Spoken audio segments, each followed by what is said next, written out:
नमस्कार इन्वेस्टर, मैं बद्री सोनी। बहुत सारे इन्वेस्टर का कंफ्यूजन ये है कि स्विंग ट्रेडिंग होती क्या है और स्विंग ट्रेडिंग करते कैसे हैं। अभी चलन में बहुत स्पीड से चल रही है स्विंग ट्रेडिंग। बहुत सारे इन्वेस्टर जानना चाहते हैं कि ये आखिरकार है क्या और ये सॉफ्टवेयर में कैसे की जाती है, क्या इंट्राडे की तरह स्विंग ट्रेडिंग की जाती है। उनको कंफ्यूजन बहुत सारा है, उन्हें समझ नहीं आ रहा है क्या ये इंट्राडे से वेस्ट है या फिर इंट्राडे से बिल्कुल हटके है स्विंग ट्रेडिंग। मैं आज स्विंग ट्रेडिंग के बारे में सब कुछ डिस्कस करने वाला हूं, पूरा समझाने वाला हूं आपको। मैं आगे बढ़ूं उससे पहले वीडियो को लाइक और चैनल को सब्सक्राइब जरूर कर देना। जैसे आप इंट्राडे में ट्रेडिंग करते हो जिसमें आपको सडनली बाय करना होता है और सडनली सेल करना होता है। आपको सेम डे में अपनी पोजीशन को स्क्वायर अप करना पड़ता है, यानी एग्जिट करना पड़ता है। उसका रीजन ये है कि आप अपनी पोजीशन को रोक नहीं सकते। चलो ठीक है, बाय पोजीशन में आप रोक सकते हो लेकिन सेलिंग पोजीशन में आप अपनी पोजीशन को रोक नहीं सकते हो। आपको एग्जिट करना पड़ेगी सेम डे में, उसी को हम इंट्राडे कहते हैं। लेकिन यहां पर स्विंग ट्रेडिंग में ये रूल लागू नहीं होता है। अगर आपकी पोजीशन स्विंग ट्रेडिंग में लगी हुई है तो फिर आप उसको रोक सकते हो। आप एक हफ्ते के लिए रोक सकते हो, आप कुछ महीने के लिए अपनी पोजीशन को रोक सकते हो। क्यों? क्योंकि आपने स्विंग ट्रेडिंग की है।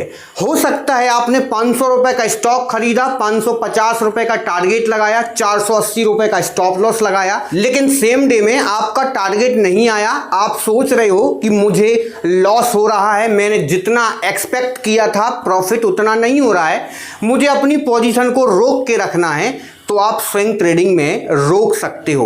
आप एक हफ्ते, आप 2 दिन, आप 10 दिन, आप 30 दिन, आप 90 दिन, आप जितना चाहो स्विंग ट्रेडिंग में अपनी पोजीशन को रोक सकते हो। क्यों? क्योंकि आपको प्रॉफिट बुक नहीं हो रहा है। स्विंग ट्रेडिंग को हम एक एग्जांपल से समझते हैं। आपने देखा होगा किसी तालाब, नदी या फिर समुद्र में जब मछली चलती है, फिश चलती है, तो वो ऐसे चलती है, वो बिल्कुल स्ट्रेट नहीं जाती, सीधी नहीं जाती है। बिल्कुल ठीक उसी प्रकार जब स्विंग ट्रेडिंग हम करते हैं या फिर स्विंग ट्रेडिंग का जब टेक्निकल चार्ट बनता है हमारे लैपटॉप या कंप्यूटर पर, तो बिल्कुल स्ट्रेट नहीं जाता है, वो ऊपर की तरफ जाएगा। चार्ट ऊपर की तरफ बढ़ेगा, बाय पोजीशन में बढ़ेगा, लेकिन कैसा जाएगा? वो ऐसा जाएगा, फिर ऊपर जाएगा, फिर नीचे जाएगा, फिर ऊपर जाएगा। आपको उसी का फायदा उठाना है। फायदा ये उठाना है कि जब वो डाउन ट्रेंड में जाए आपको रुक जाना है, लेकिन जब डाउन से वो अप ट्रेंड बनाए वहां पे आपको बाय कर लेना है। फिर वो डाउन ट्रेंड में जाएगा, अप जाने के बाद फिर वो डाउन ट्रेंड में जाए, वहां पर आपको रुक जाना है। जैसे ही वो अप ट्रेंड बनाएगा फिर आपको बाय कर लेना है। तो स्विंग ट्रेडिंग इंट्राडे से बिल्कुल हटके है। जब भी आप स्विंग ट्रेडिंग में ट्रेडिंग करने के लिए जाते हो तो आपको थोड़ा सा फंडामेंटल पढ़ना बहुत जरूरी है। मैं आपको बता दूं कि स्विंग ट्रेडिंग पूरा टेक्निकल पर डिपेंड रहता है। अगर आप चार्ट को समझ लेते हो, चार्ट को रीड कर लेते हो, तो स्विंग ट्रेडिंग में एक अच्छा खासा प्रॉफिट आप कमा सकते हो। स्विंग ट्रेडिंग में फंडामेंटल बेसिस पर ट्रेडिंग बिल्कुल नहीं होती है, ओनली टेक्निकल बेसिस पर ट्रेडिंग होती है। अगर आप टेक्निकल को सही तरीके से रीड कर पाते हो तो ही आप स्विंग ट्रेडिंग से एक अच्छा प्रॉफिट कमा सकते हो। ऐसा इसलिए होता है, ना तो ये इंट्राडे है और ना ही ये होल्डिंग्स है, इसलिए हम इसे स्विंग ट्रेडिंग कहते हैं। ये हमने जानकारी ले ली स्विंग ट्रेडिंग के बारे में, लेकिन अब स्विंग ट्रेडिंग करने से पहले सही स्टॉक का सिलेक्शन करना बहुत जरूरी है।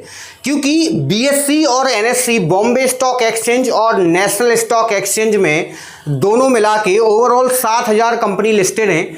आप कैसे वहां से सिलेक्ट करोगे किसी पर्टिकुलर एक कंपनी को जिसमें आपको स्विंग ट्रेडिंग करनी है? तो इसलिए सही स्टॉक का सिलेक्शन करना बहुत मुश्किल है। तो मैं जो बताने जा रहा हूं उसको आप ध्यान से सुनना।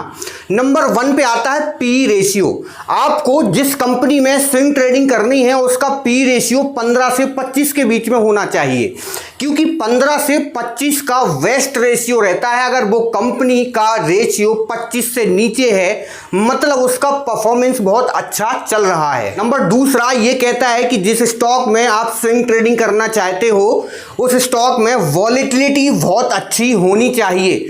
उस स्टॉक में अप होना और मार्केट का डाउन होना ये बहुत अच्छा होना चाहिए। ऐसा नहीं बिल्कुल सोता हुआ मार्केट जा रहा है, आपको समझ ही नहीं आ रहा है कि मैं इस स्टॉक में ट्रेडिंग करूं या ना करूं। उसमें अप एंड डाउन बहुत बड़े बड़े होना चाहिए। अगर फॉर एन एग्जांपल कोई स्टॉक का प्राइस 300 रुपए है तो कम से कम उस स्टॉक में जो मूवमेंट होना चाहिए वो होना चाहिए 310, 315, या फिर डाउन ट्रेंड भी बना रहा है तो होना चाहिए 295, 290 या 285।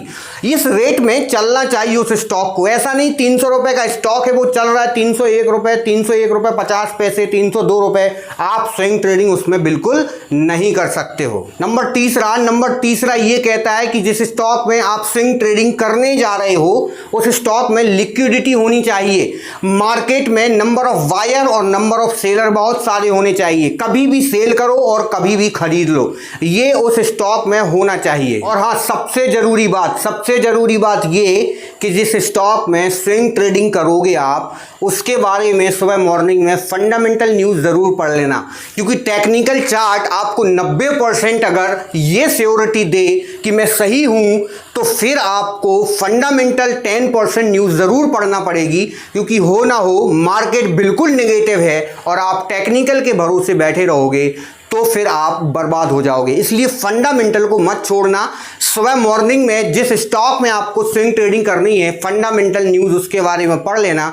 मनी कंट्रोल की वेबसाइट पे आपको मिल जाएगी। धन्यवाद, थैंक यू गाइस।